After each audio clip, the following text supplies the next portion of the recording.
Divine greetings, ones and zeros, zeros and ones, boys and girls that are now men and women, kings and queens, gods and goddesses of this spiritual divine matrix. Welcome. My name is Clay.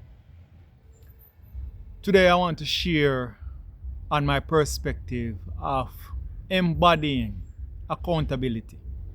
And what does that mean in this age of Aquarius where information is so readily available, whether it's information on the internet or information on the intranet, information on the Akashic records via downloads.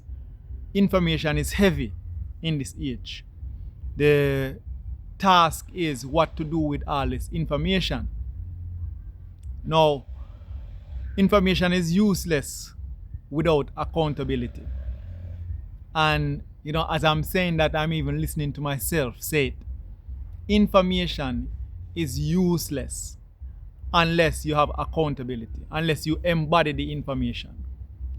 And I'm particularly saying this as it relates to coming off what the secular world, the 3D world, considers the Christmas season.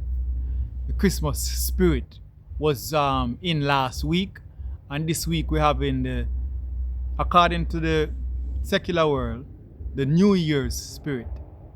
So as I'm losing correction, as I'm unlearning the seasons according to man, according to the unnatural man, I should say. As I'm learning to unlearn the seasons according to the unnatural man, this season of New Year's in 2026, according to the Gregorian calendar, is a season to unlearn. And one of the things that I am seeing that is very crucial in my understanding is not to hold a judgment, right? Because you see, when you're coming to this new knowledge or new awareness of the knowledge that you've been always had, we always knew that the Gregorian calendar is incorrect. Ever since the Gregorian calendar get put into place, humans always knew that it was incorrect. It's the awareness. Because you lose awareness of the natural state. You lose awareness of your heavens. Right? You lose awareness of your gates. You lose awareness of what them call the zodiacs or the zodiacs. I don't refer to it as that. I prefer the term cosmology, and even to a lesser degree, hear the birds, to a lesser degree, astrology, right? So when you follow these natural inclinations, like the birds speaking spiritual thoughts, birds represent spiritual thoughts. So there was quite a few spiritual thoughts coming through at the moment just now, and I'm sharing that with you because I'm being a channel, an open channel to the Akashic records that says time is timeless, yet still within timelessness there are seasons. Time is cyclical, right? So now getting forward to what I was saying regarding the natural and the unnatural man, and coming out of that head-dedicated version of myself, where I was looking at January as the beginning of a new year. That is the stature of an unnatural man, a man who is out of sync with nature, a man who is out of sync with the cosmos, a man who is out of sync with the stars, a man who is out of sync with his benevolent ancestors, a man who is out of sync with his generational attributes. A man who is out of sync with his inner child. As the inner child screams for justice on the earth in the moment. Right? So, as I'm saying, it is not to hold a judgment.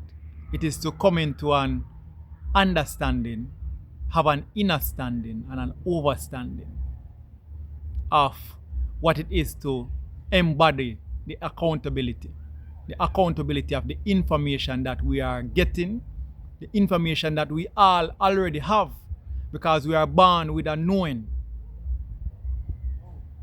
We are born with a knowing. We have an inborn concept. So, in talking about this 2026 year according to the Gregorian calendar, for those who interested, me and my partner have a calendar which we call it the 5D calendar, right? Because it is more in line with the truths that we have uncovered in our journey so far. And my journey, my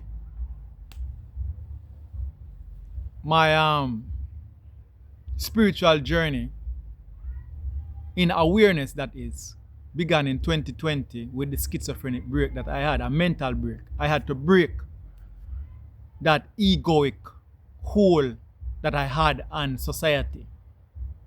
The society that tell me that, we're in the year 2026. In the middle, in the onset of winter for the northern hemisphere. For the southern hemisphere, it's the onset of summer.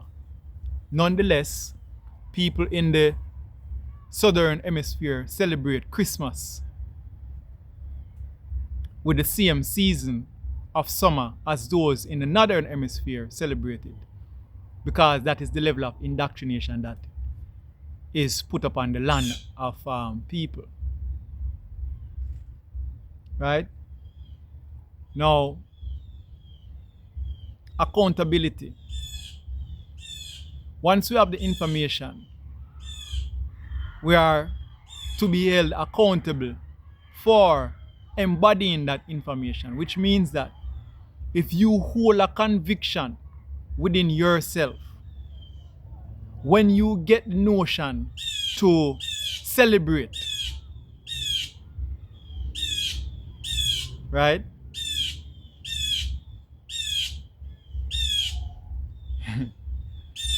Yeah, the birds them out in full effect right now. That's a blue jay. The throat chakra, blue jay. Right? Spiritual thoughts. I'm taking listening to the birds them as me talk. Because this is to be in tune with nature at all times. So what I'm gathering from what the bird is tweeting, is saying, is singing, that blue is representational of the throat chakra. Speak your truth, don't speak the lies. This is your expression. So I'm in full expression right now as I'm talking to the world, as I'm talking to my own world, as I'm talking to my own ancestors, as I'm talking to my own generational trauma, I'm talking to my own inner childhood trauma about embodying the accountability. So, as we are talking about the accountability, it is to understand that when you come into a new awareness, you must do your very best to sit down the ego. Some would have said to kill the ego, to trample the ego. The same thing, to trample the beast, right? Because the ego is synonymous with saying, and when I say the ego, I talk about the lesser ego. The misappropriated ego is synonymous to the beast.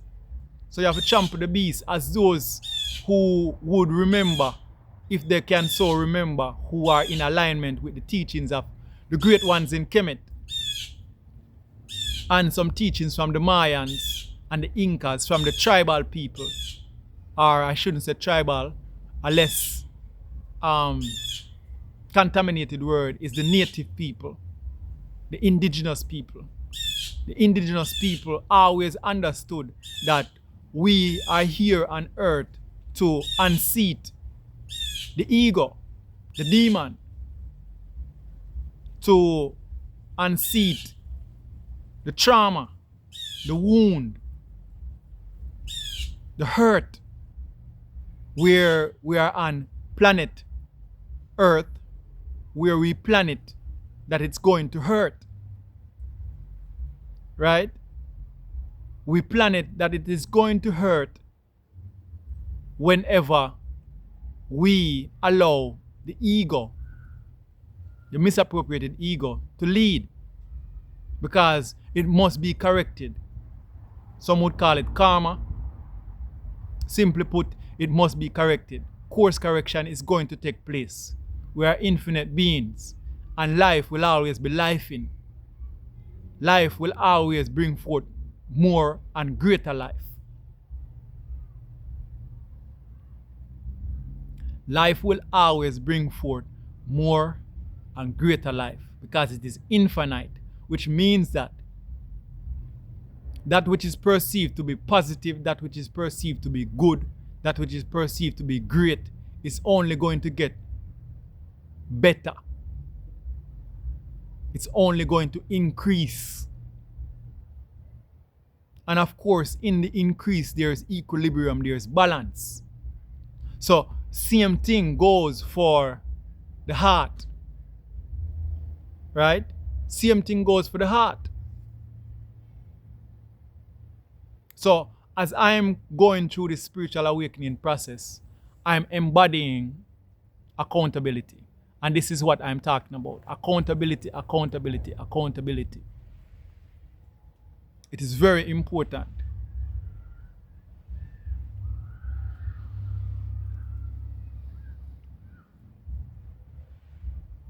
Now, an example I would give us, I would share with the ones and ones, with the ones and zeros, is that one of the most challenging things for me as a man is to come in complement of the acknowledgement that a woman is the superior vessel. That is the greatest challenge that I am finding in my awareness right now.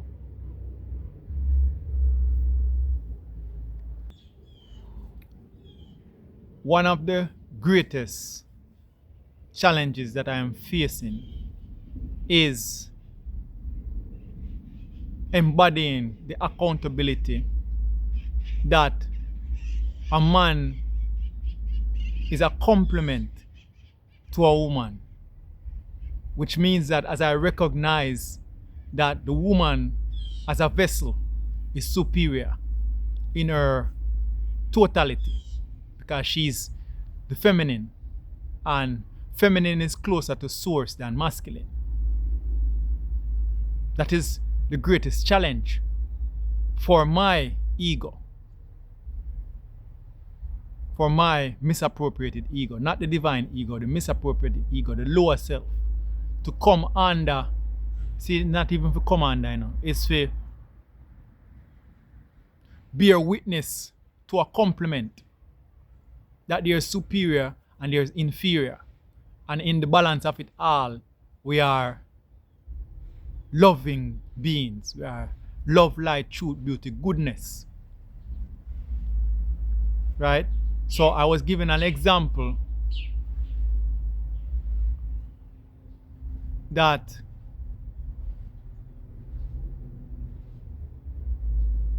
the birds, them say the birds fly south for the winter. Right? Similar to how them say, and which is true, the sunrise in the east. And Marcus Garvey said, look to the east for the coming of a king. Right? Which means that looking to the east is superior. It don't mean to say that the west is not inferior. It means to say the west is inferior, and it is for us to hold the complement of the two. Now it's like I find it challenging at times for look upon the east as superior, look upon the woman as superior. Even though I know this to be absolutely true within my brain and within my heart, but my brain misfire sometime. You know? So this is a way for me of some kind of accountability and have some kind of compassion for the people who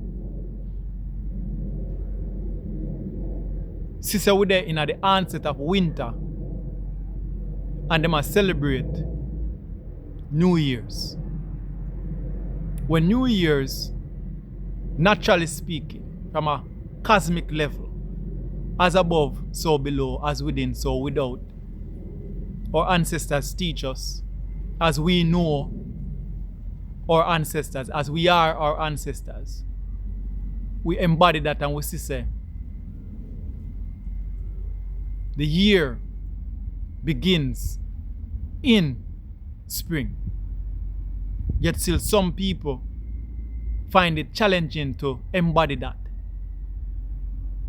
with a simple task such as refraining from saying Happy New Year, because we've been so traumatized, we've been so hypnotized, we've been so indoctrinated, we've been so head decayed.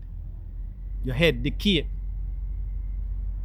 And your heart are the only thing we can really repair that. You need asset. In the story of Asset, Asar, and Heru, you need Asset to put back all the pieces together. The pieces of Asar, and you need Heru to come through with your enlightened mind to put back Asar together, to put back your lower self together, so that your lower self can look for your higher self, so that your lower self can look for your higher self in a complementary way, just like how me have challenge, right? Just like how me have faced the challenge of seeing a woman as a complement, holding an equilibrium in love. That is what other people find it difficult. Other people face. They might find it difficult to adjust to the seasons. May I find it difficult to adjust to the complementary seasons of a man and a woman. So you find, say, in my life journey, this is the compassion what me have a hold.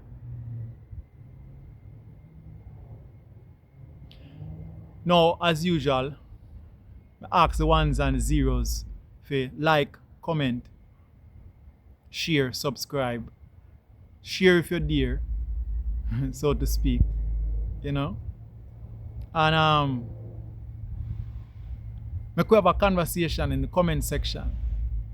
And in other words, we can also like-minded ones. We can also continue the conversation in email, and then we can exchange phone numbers, and you know, because we're here to build a community. Because if ones and zeros really overs what is taking place on the earth at this moment, family is not blood, you know. It's not literal blood. Your mother is not your mother. Your father is not your father. Your brother is not your brother. Your sister is not your sister. right? So you can be in a crowd and at the same time, no one in the crowd is resonating on your frequency. And as a result, it gives the feeling of loneliness. That is why we don't subscribe to only feeling. We have to know. Because you have to know so you're not lonely upon the earth. You're the bird that talked to me earlier on.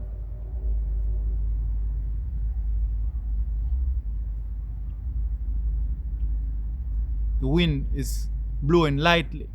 Ancestors in the wind. There it goes. Nature is talking to us constantly. So we are not lonely. However, a part of the journey is to link up with like-minded ones, and the journey never ends. And I am reminded of the story that we create ourselves. According to the Bible, in the beginning, there was the Word, and the Word was with God. We are gods. And we said, come, let us make man in our image. So I created you, you created me as men and women in our image, in our like minds. The higher self created the lower self. And the lower self created another lower self. Because there are windows within windows, world within worlds, sight within sight, sound within sound, smells within smells. Who can hear, let them hear. Who can see, let them see. Who can be, let them be.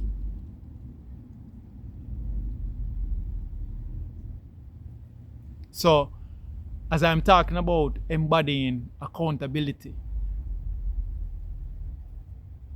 I am sharing with the ones and zeros. And when we say ones and zeros, we mean the masculine and the feminine. I'm sharing with the boys and girls that are now men and women. I'm sharing with the ones and zeros my fullness that I am embodying. And I would love to hear other people's fullness that they are embodying.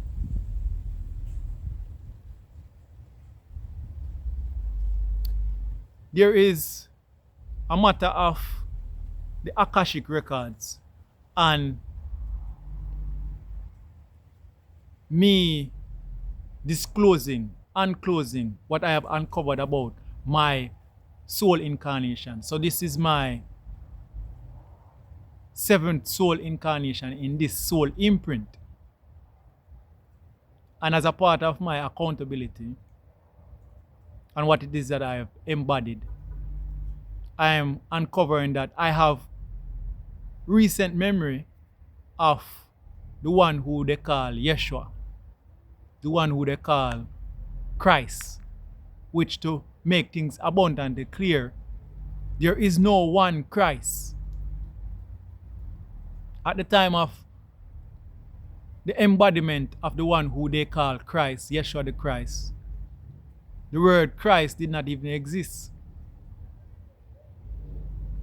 The word Christ comes from a word in the Greek language, Christos, which revere the acknowledgement of the anatomy within the brain, because the Greeks were venturing more into physicality rather than spirituality. So they seek to make manifest that which is physical, not recognizing that the more physical you become, the less spiritual you become. The further away from reality you're getting. Similar to how there's no such thing as 10. Because once you're gone past 9, you're going at 0 again. And you're getting further and further away from reality. So, on the matter of Christos and Christ, I was there during those times. That was my third incarnation here on earth. And in that incarnation, I have no records of anyone being crucified.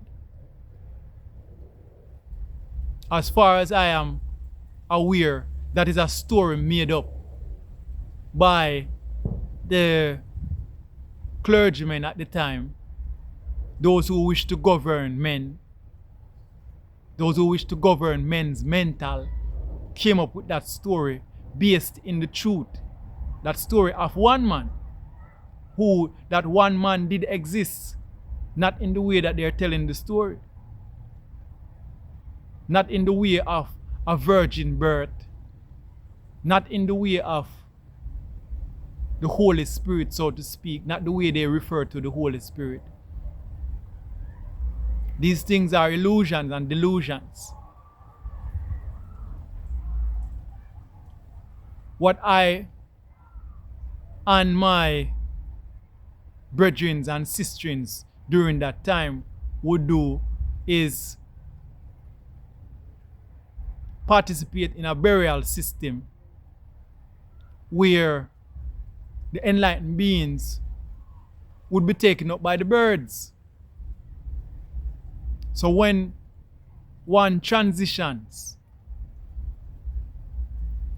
from this life, transition the flesh, you would simply, in a ceremonial manner, bring the body, the goody, the avatar, the temple, to a particular location, and that body, goody, temple, avatar would be taken up by the birds, consumed by the birds. This was the ceremonial partaking, because the birds are of a higher nature, and we saw it fit at that time, in that culture, to allow for nature to take us in our armor, in our beast, the way that other beasts are taken away. So we didn't practice burial in the ground. We didn't practice burning. We practice having the beasts of the field in the form of birds take us away in that manner. There was no crucifixion of the enlightened beings.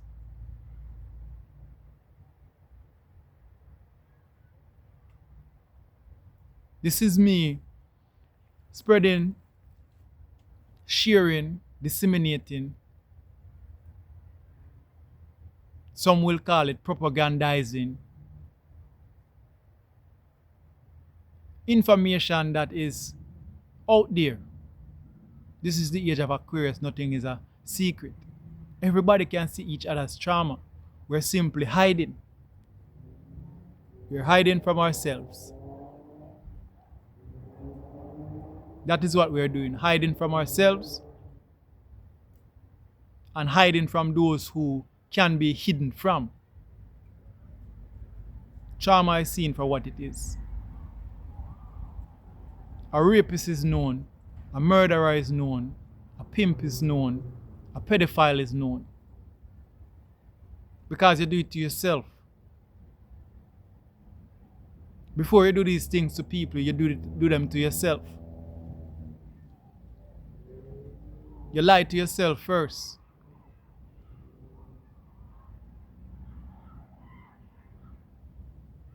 And we are mirrors unto each other. So when you lie to yourself, another one who has a clean mirror, another one who has a shining mirror, another one who has risen from the depth of darkness, can see who you are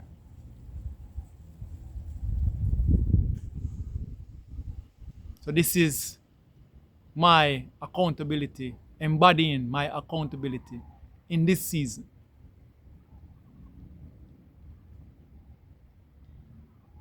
In this winter season here in the northern hemisphere. In what the secular world will consider to be the new year. And I'm specifically talking about these things because even though the energy is convoluted,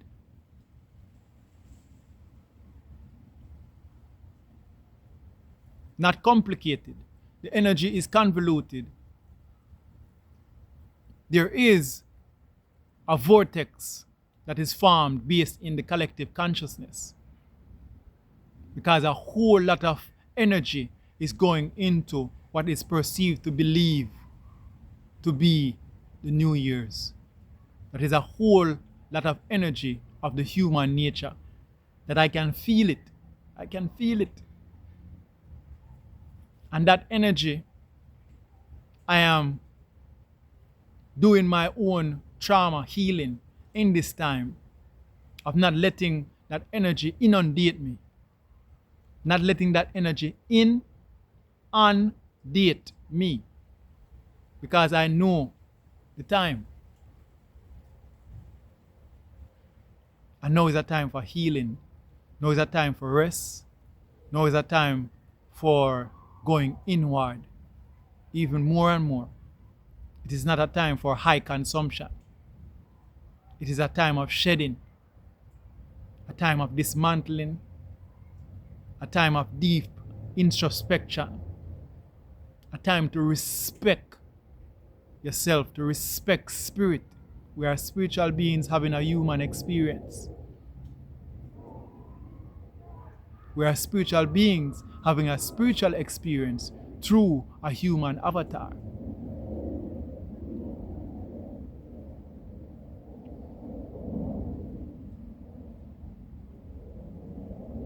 So this is in the chronicles of clay, embodying accountability here on the earth's plane.